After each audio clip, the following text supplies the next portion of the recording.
6 p.m. Pakistan Standard Time. Assalamu alaikum. This is Radio Pakistan. The news read by Sumaira Kamal. The headlines first. Finance Minister says pragmatic measures being taken by the government are leading to economic recovery and growth. United Nations Population Fund in Pakistan has offered collaboration in the area of population management. Pakistan's ambassador to United States appeals Pakistan diaspora to generously contribute towards relief efforts for earthquake-hit people of Turkey. The All-Party Surit Conference has urged the UN Secretary General to intervene on urgent basis for just settlement of the Kashmir dispute. China has asked the United States to change its stance on Ukraine and take real steps towards reconciliation. The ninth match of the Pakistan Super League 8 is being played between Quetta Gladiators and Peshawar Zalmi at Karachi today. And now the news in detail. Finance Minister Mohammad Ishaq Dar says the pragmatic measures being taken by government to bring about economic and fiscal stability are leading to economic recovery and growth. He was talking to the British Acting High Commissioner Andrew Dalglish, who called on him in Islamabad today. They exchanged views on matters of common interest, including promoting mutual trade and investment between the two countries. The Finance Minister underscored that Pakistan has long-standing historic ties with the United Kingdom and relations between the two countries need to be further expanded for the mutual benefits of the two sides. He briefed further the British envoy about economic challenges in the midst of devastating floods. The British Acting High Commissioner extended full support of his government for the government and people of Pakistan in mitigating the socio-economic challenges. Planning Minister Ehsan Iqbal says the incumbent government is taking all-out measures to uplift the country's economy. Addressing a news conference in Lahore today, he said, "We are committed to make Pakistan an emerging economy again by utilizing all its capabilities." He further said efforts are afoot to enhance the foreign exchange reserves as well. Ehsan Iqbal said peace, stability and friendly business policies are of vital importance to attract foreign investment in the country. He said now the time has come to turn Pakistan's production capability towards exports. The minister said the government is taking significant steps for the promotion of country's exports. United Nations Population Fund in Pakistan has offered collaboration in the area of population management in the country. The offer was extended by country representative of UNFPA Pakistan, Dr. Loy Shebane, during a meeting with Minister for Human Rights Riaz Hussain Pirzada in Islamabad today. The minister said Pakistan is a country with population mismanagement and disproportionate growth, and there is need for interventions, awareness, and more funds allocation on the subject. He further said collaboration with international partners is inevitable for addressing this challenge. They also exchanged views on the issue of population planning, its impact on economic growth, gender equality, and support from UNFPA for population planning and development. Pakistan's ambassador to the United States, Masood Khan, has appealed Pakistan diaspora to generously contribute towards relief efforts for earthquake-hit people of Turkey. In his remarks during a Zoom telethon organized by Pakistani American doctors, he said, "Our hearts go out to the people and government of Turkey who are hit by one of the deadliest earthquakes in the past 100 years."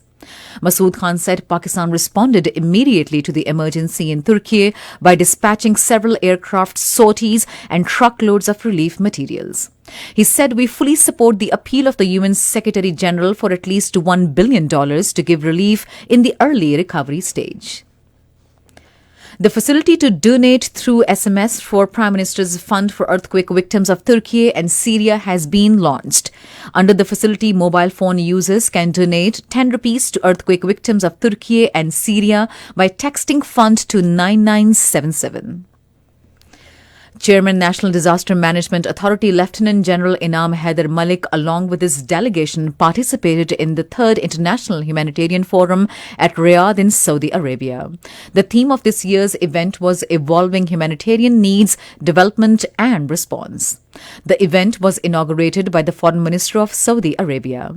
The forum is an opportunity to drive meaningful, relevant and desirable reforms in humanitarian works.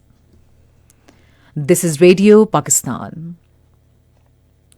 The Senate today adopted a motion allowing the use of the upper house chamber for the Golden Jubilee celebrations of the Senate of Pakistan.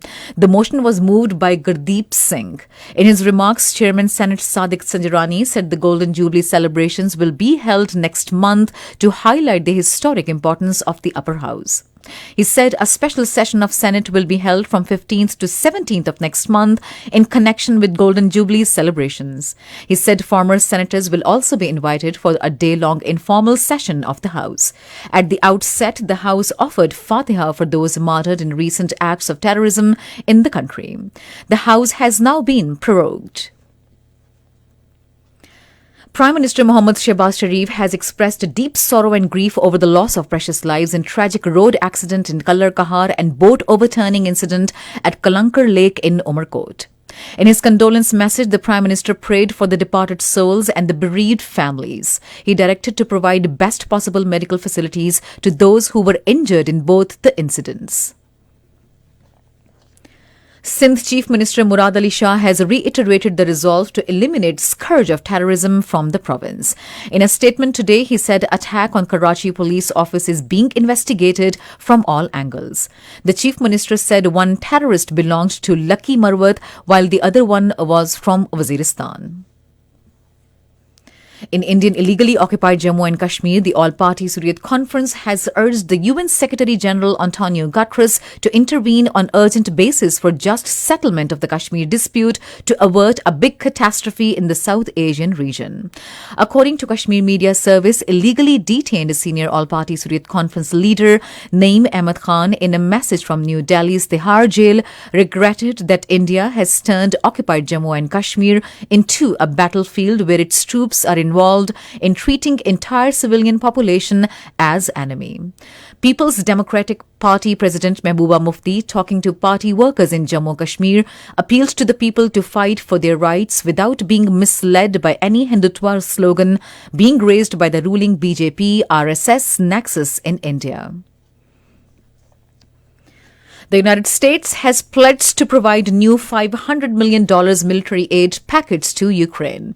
This was announced by U.S. President Joe Biden during his surprise visit in Kyiv, marking his first trip to Ukraine since the Russian invasion. Biden said Washington would also provide more ammunition for the high-mobility artillery rocket systems in Ukraine's possession. Ukraine's president has lauded Joe Biden's visit. China has urged the United States to change stance on Ukraine and take real steps towards reconciliation and advancing peace talks in the region. At a news briefing in Beijing, Foreign Ministry spokesperson Wang Wenbin said the Chinese authorities do not accept U.S. criticism of Sino-Russian relations and demand that Washington make a responsible approach to the problem of Ukraine. North Korea launched 2 more ballistic missiles off its east coast today. 2 projectiles were fired from a multiple rocket launcher aiming at targets 395 kilometers and 337 kilometers away. North Korea's statement's news agency said a multiple rocket launcher mobilized in the firing is capable of paralyzing an enemy airfield. The 9th match of the Pakistan Super League 8 is being played between Quetta Gladiators and Peshawar Zalmi at Karachi today. The match will start at 7 p.m. Pakistan Standard Time. And finally, the weather. Mainly dry weather is expected in most parts of the country, while very cold and partly cloudy in upper parts during the next 12 hours. Light rain with light snowfall over the hills is expected in Upper Khyber Pakhtunkhwa, Gilgit-Baltistan, Kashmir, and adjoining hilly areas. To end the news, here are the headlines once again. Finance Minister says pragmatic measures being taken by the government are leading to economic recovery and growth. United Nations Population Fund in Pakistan has offered collaboration in the area of population management. Pakistan's ambassador to United States appeals Pakistan diaspora to generously contribute towards relief efforts for earthquake-hit people of Turkey. All-Party Hurriyat Conference has urged the United States UN Secretary-General to intervene on urgent basis for just settlement of Kashmir dispute. China has asked the United States to change its stance on Ukraine and take real steps towards reconciliation. The ninth match of the Pakistan Super League 8 is being played between Quetta Gladiators and Peshawar Zalmi at Karachi today. And that is the end of the news. For more news and analyses, log on to our website radio.gov.pa and also watch live streaming of our bulletins on the link facebook.com/radio Pakistan News Official.